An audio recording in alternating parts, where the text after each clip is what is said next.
Ini menarik sekali karena kita mau bahas terkait mengenai perkembangan teknologi, era AI, cloud, kemudian juga sekarang semuanya depend on ke situ yang Iya, membutuhkan juga infrastruktur yang memadai ya, karena menopang ekonomi digital. betul. Sejauh ini sebenarnya kabel laut nih, kita bicara Iya, mengenai iya. kabel laut, seperti apa sih menopang ekosistem, khususnya ekosistem digital Indonesia, Pak Surya? Oke, Kak Maria. Jadi seperti kita ketahui bahwa kabel laut itu menjadi tulang punggung atau sebagai backbone-nya untuk ekonomi digital terutama yang terkait dengan AI ini.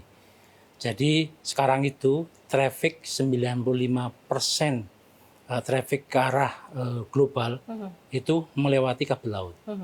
Nah, tentunya tanpa infrastruktur kabel laut yang handal, kita mengarah ke arah pusat data center, ke arah ekosistem digital, cloud, dan sebagainya itu akan bisa mustahil bisa mendapatkan experience yang bagus.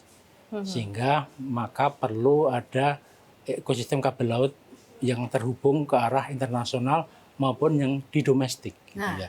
Ke arah oke. data center, ke arah pusat strategis di data gitu, Mbak ya. Sejauh ini ekosistem yang sudah terjaring nih seperti apa dan terjalin seperti apa? Karena kita tahu kan bahwa sekarang banyak daerah-daerah terpencil pun juga Iya, akses terhadap betul.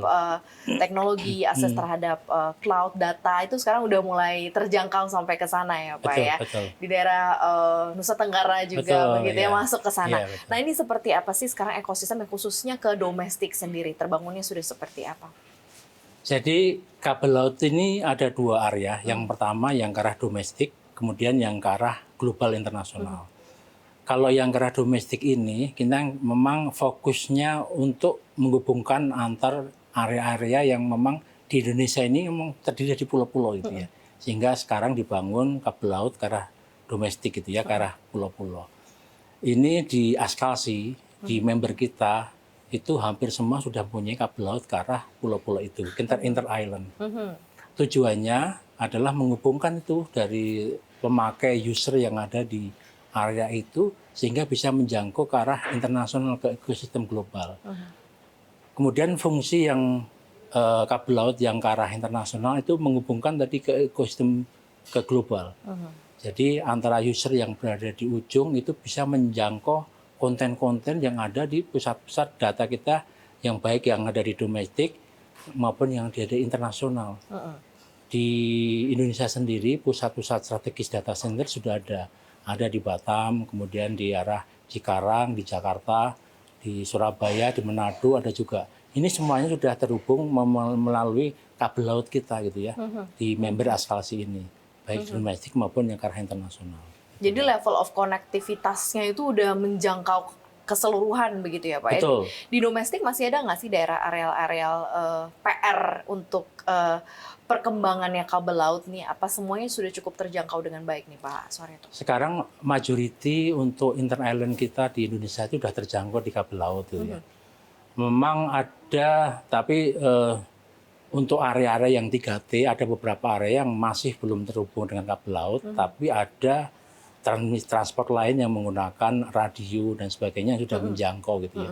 Artinya sebenarnya secara geografis hampir seluruh wilayah kita itu sudah terjangkau dengan konektivitas gitu ya. Karena dominan laut juga Betul, sih dominan laut, Indonesia betul. dominan laut, Iya. jadi semuanya keterjangkauannya Iya, bisa benar.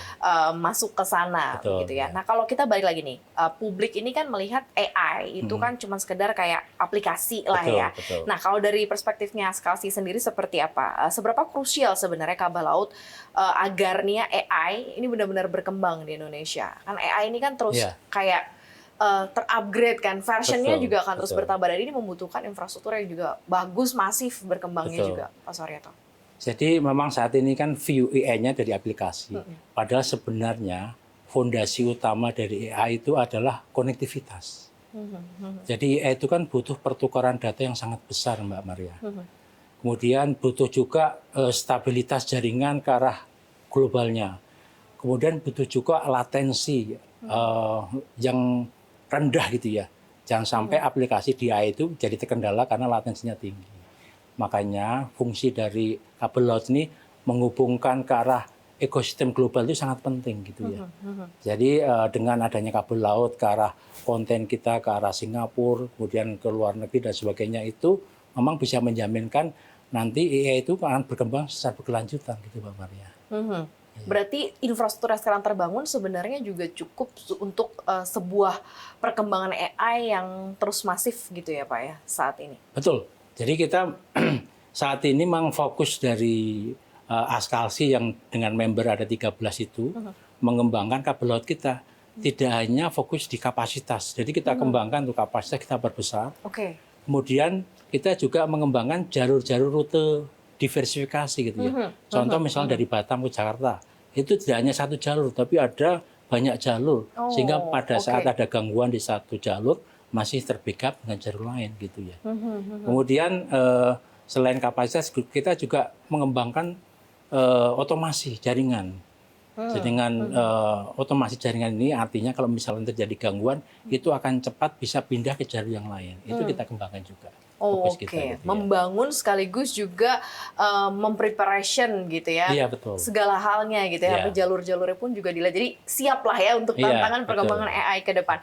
Kalau dilihat sendiri nih dari sisi Askalsi, tren lonjakan traffic data ini saat ini seperti apa dalam beberapa tahun terakhir? Kemudian apa sih faktor pendorong utamanya, misalnya kayak AI kah, atau streaming kah, atau data center gitu kan, ini kan juga berkembangnya cukup signifikan di Indonesia. Ya, kalau data di kami itu tren perkembangan traffic ke arah luar itu naik terus Mbak Maria. Malah kita di data kita tuh naiknya sampai 2 digit tuh. 15%, 20% gitu ya, terus naik setiap tahun gitu ya. Kita lihat dari analis saat ini, traffic yang paling banyak memang saat ini menghubungkan antar data center. Kemudian cloud itu juga tinggi, kemudian layanan digital itu sekarang juga memakan bandwidth yang cukup besar. Karena banyak aplikasi-aplikasi yang sudah butuh bandwidth yang besar. IoT dan sebagainya. Kemudian ke depan, dengan adanya AI itu tentunya akan terjadi perubahan juga. Di skala maupun dari besarnya kapasitas itu ya. Makanya kita bersama-sama saat ini di Askalsi, penyedia layanan untuk kabel laut ini, bagaimana kita bisa mengembangkan kapasitas yang cukup besar gitu ya, sehingga kapasitas itu tidak terjadi lag capacity dan nanti ujungnya pada latensi yang tinggi dan sebagainya.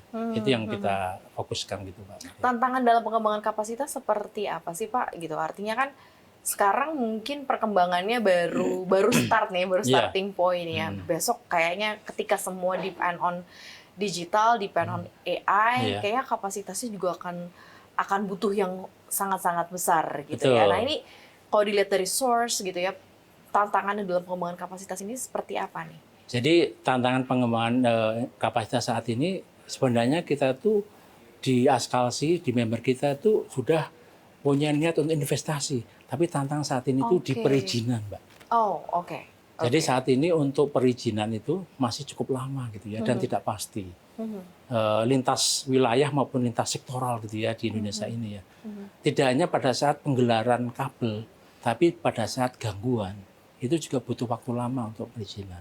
Karena kabel laut ini untuk melakukan penyambungan dan sebagainya apabila putus itu waktunya nggak bisa cepat, agak lama.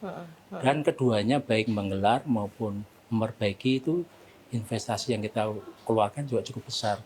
Makanya tantangan di perizinan itu bagaimana ke depan tuh pemerintah itu bisa mempercepat perizinan dan memastikan gitu ya waktunya kapan sehingga kita bisa lebih pasti dalam melakukan investasi maupun perbaikan bila terjadi gangguan.